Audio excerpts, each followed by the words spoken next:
Ssaabasajja. Omulabi wa Delta TV yonna gy'osinzira okutulaba okola kya muwendo nnyo. Weebale emirimu gy'otusizaako engalo sabbiiti eno. Olwaleero tukuleetedde olukiiko lwa Buganda olw'omulundi ogwa 27 mu lutuula lwalwo olusooka olwatudde mu Bulange Mmengo lwatandise n'abakiise okutuuka n'oluvannyuma okuyimba ekitiibwa kya Buganda n'okutandika okuteesa.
Kamalabyonna wa Buganda Charles Peter Mayiga mu lutuula luno mwe yasinzidde n'ennyamira olw'ettemu erikyase mu ggwanga wamu n'ekiwamba abantu bw'atyo n'asaba ebitongole by'ebyokwerinda byonna mu ggwanga okufaayo ennyo okukola ekisoboka bikole okunoonyereza okumala ku bikolwa ebitadde bannayuganda ku bunkenke.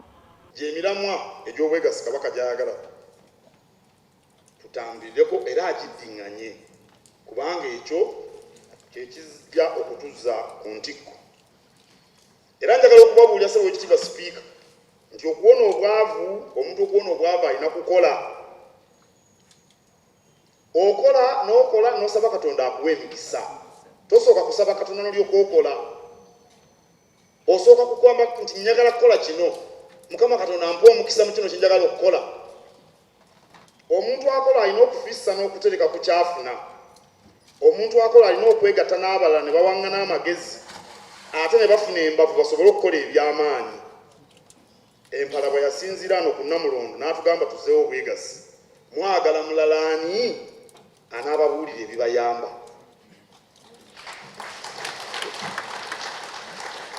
Oweekitiibwa sipiika nga amaze okukoona ku nsonga Ssaabasajja Kabaka ze yatulambikamu zaali nnya era muze okuzoogerako. Waliwo ensonga endala enkulu mu ggwanga ezitalekeka era tujja wano tubaako bye tujjayo. Okuva twali wano n'okutuuka leero tukyakaaba amaziga gattemu n'ekiwamba bantu. Ennaku zino poliisi eriko abantu beetugamba beekwata abagambibwa okutemula abantu. Kansuubire nti obujulizi obuluma abantu abo bunaakuŋŋaanyizibwa ne bawozesebwa era ne babonerezebwa. Poliisi erina okuba n'obusobozi okuketta abagenda okukola okuzza emisango.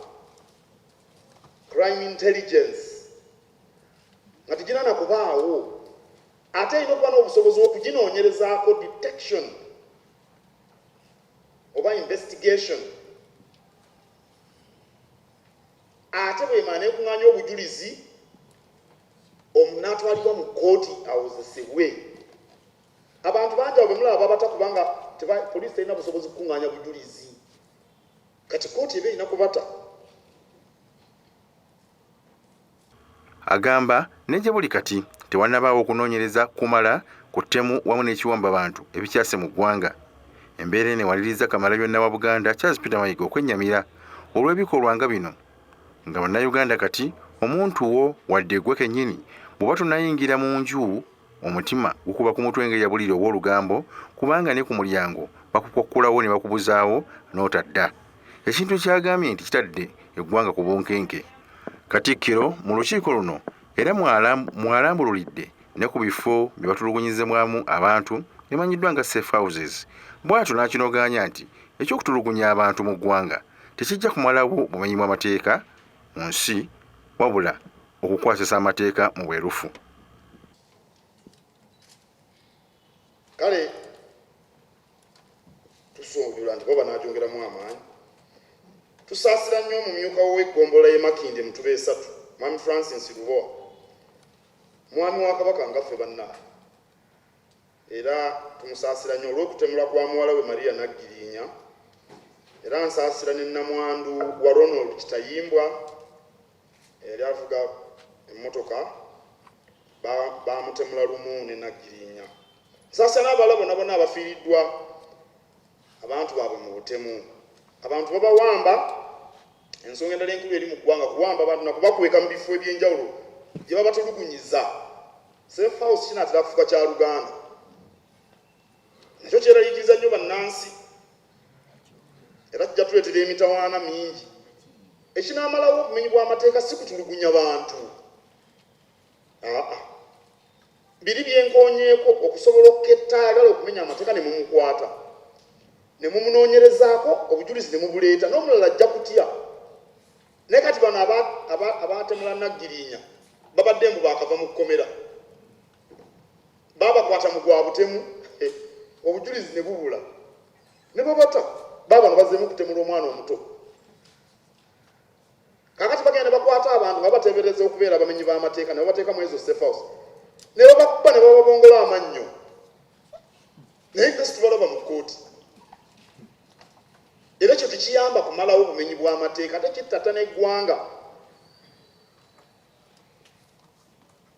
Tutambula tugenda mu maaso oba tudda mabega. Mu South Africa ebyayo nayo mwabiwulira, abagwira babatta, naye ekyo Africa yonna yavuddeyo n'ekyogerako. Nkakasa pulezidenti waffe bwe yasisinkanye pulezidenti wa South Africa ndozi era baabyogerako. Nawulidde ne President Ramaphosa nga yeetonda mu kuziika Mugabe olw'abantu okutuyimbula abantu abalala. Ekibuzo ebiri mu bannansi ab'e South Africa oba abaawano si bagwira. Nawano nalaba abantu batandise okuba Abachina n'abayindi. Omuchina si akubuzaako emirimu, bw'anaagenda gwe onoofuna mulimu ki? Nedda, si bagwira. Ebyenfuna bwe tebikula, emirimu tegitondebwawo.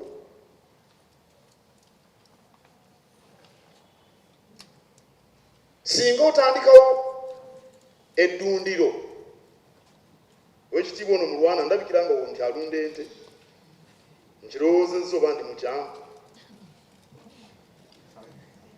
Bw'ova mu safe organic, bamuyita safe organic, tolunda ku nte. Kati Kabaka baagamba okulunda bwe waninga kwe tolunda. Nno nkuwadde ekiragiro. Kakati bw'ateekawo eddundiro, tumanyi nti aba atonzeewo emirimu. Omusawo eyasoma ogw'ebisolo ajja kujja ajjanjaba ente ze.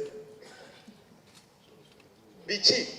Atondawo emirimu mingi nnyo, afune omwana anaavuga emmotoka etwala amata, afune emirimu bwe kityo bwe kigenda gikula, ebyenfuna nga bigaziwa. So si Bachina be bagimalawo. Ne bw'otika Abachina bonna n'obamala mu Uganda, era abavuga tebajja kufuna mirimu. Naye ono munnaffe wantaka ebbekale bw'anaggulawo ettabi Arua, simanya lyatandise okukola. bw'anaakola ekkolero erira abanaakola mu kkolero ly'emigaati erira banaava erimiti ebiri ewaabwe gye bamuzaala abanaagitunda ku luguudo n'abanaakola batya nabana abanaakanda naye ntakedo tekyakozesa mikono ndooza yeekozesa byuma naye n'ebyuma bifugibwa bantu babirabirira. Economic growth creates employment. Kyembadde ngezaako okugamba temulaba abo abavubuka bw'oyogera oluzungu bakuba engalo ebyoluganda baba tebabitegedde bansobedde n'olwekyo mu South Africa bano abagwira abalyose be babuze emirimu. South Africa bano bazuma bajja nabaleeta obuvuyo era obwekifirika ebyenfuna ne babittingana babba bubi ssente ali awo azina mazina pulezidenti okubeera nga weetinkulatinkuula omanyira ddala nti sitina gyetta temwamulabanga zuma olunaku azina mazina awasa bakazi akola ki omanya nti talina gyabatwala. Ennaku zino bw'oyogera ku mbeera eri mu ggwanga ky'otabuusa maaso bwe bubenje obugwa buli lukya.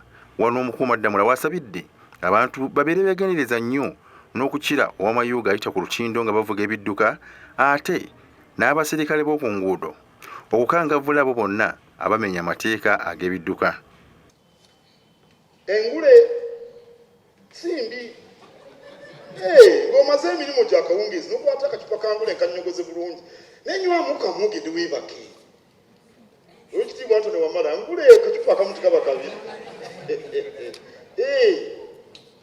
ne tukasussaako ate bw'owulira nkasuseeko wabadde ku mukolo omukulu Kitendo wankuluza yakuyise bungule ne buba bulungi ng'oyita ddereeva olina mukungu mulamba Kabaka yakuwa yakulimba ng'ogamba ddereeva jangu onkime sikyasobola. Ku luguudo abantu muvuge bulungi emmotoka muleme kuvuga ndiima ojja kutuuka wali obaddeko mu mmotoka oli naakuyisaako emmotoka ngadduka nnyo omusanga dakiika 2 nga nawe omusanze wali okigenderera oba ku lw'emasaka ng'oli naakuyitako ngadduka nga kaweewo oba wakatuuka emasaka nga nawe aba yakatuuka asaba wali obugonja egindi wali ku hayiwe wali mu nnyendo tebalala kumuwa bugonja nga nawe otuuse. N'olwekyo emmotoka muzivuga empola bannaye n'obwegendereza abasirikale bakwata bamenya amateeka g'ebidduka kuba abantu bafudde ekiyitiridde. Ensonga eyo nayo nkulu kammaliriza ekitiibwa sipiika nga tutandika olutwalo olukiiko olwa 27 tusaana okussa mu nkola ebyo Ssaabasajja Kabaka bye yatulambiseemu. Ebimu mbiyiseemu bakiise bannange bayinza okuba nabo balina ebirowoozo byabwe ku nsonga ezo. Kye tulina okumanya kiri nti okwezimba kikwetaagisa kussa ttoffaali limu limu ku mirimu gye tuba tukola. Bwe tukola enteekateeka ennungi ne tuginywererako ne tuba bamalirivu ne tuba bagumiikiriza okwolesebwa kwe tulina okw'okuza Buganda ku ntikko tujja kukutuukako mu mulembe guno omutebi. Juuze yali omukulembeze wa Zimbabwe Robert Gabriel Mugabe. Mukama yamujjulula mu bulamu bw'ensi eno era Katikkiro ayogedde ku nfa ya Mugabe n'ajjukiza bannayuganda baleme kuwaalirira nnyo wamu n'okunyigiriza bannaabwe era abakuutidde okufaayo ennyo okukola buli kye bakola mu bwerufu. Ate banaava kubagwira nga badda ku bansi bannaabwe buli gwe balaba alina akantu kalina gwe bajja okuddira awo ebyo ebyokulwanyisa abagwira abantu ba Kabaka mu byewale. Omugwira bw'ajja nga atambulidde mu mateeka omukyayina n'ajja kuno naye nga talima mu lutobazi bw'aba alulimamu nga kale bamukkiriza mu mateeka ng'alina layisinsi ng'awa omusolo taba na buzibu ate tujja kubayigirako ebintu bingi. Ssawa ekitiibwa sipiika yali pulezidenti wa Zimbabwe naye nsonga nkulu yafudde. Nagenze nendaba akafaananyi nga bamutadde mu kiveera nga tebanaakumuteeka mu ssanduuke anti eri mu ggwanika ssebo Ssekiboba ntunuulidde ssebo abantu bafa mu ggwanika tebabeera mu ssanduuke ssanduuke baziteeka mu luvannyuma basooka bateeka mu biveera bamutadde mu kiveera. Mpozi oyinza nga kale kyabadde kya Adidas kampuni Adidas mugimanyi mpozi kyekyo ekiveera ekiddugavu nga bino eby'omuwino neŋŋamba kano nga kabwate Mugabe naye ayinza okubeera mu kiveera. Omusajja yafuwa oluzungu n'abazungu ne batya naye ng'adde mu kiveera. Kale okufaako kutuyigirize tuleme kuwaalirira nnyo. Bw'oba ne banno ng'okola nabo tobanyigiriza wansi, baleete. Bw'okola nabo ky'omanyi kibayigirize. Bakwate ku mukono. Leka kwemalira buli kintu kibeere ku gwe omuntu omu. Leka kukotogera. Oti baseka bembe. Leka kwenywereza ku minisitule y'ebyo eby'abavubuka. Olemere ku minisitule y'abavubuka. Ogiremereko osibe n'emigwa. Kubanga ssebo nze ekibeera nakitidde.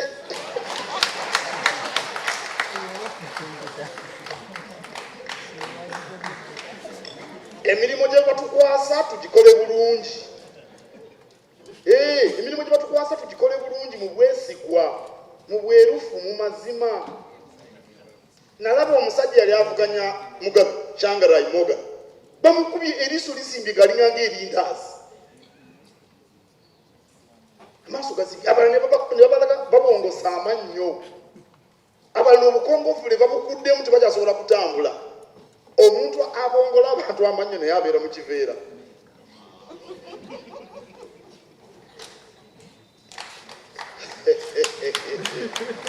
Tukole bulungi emirimu,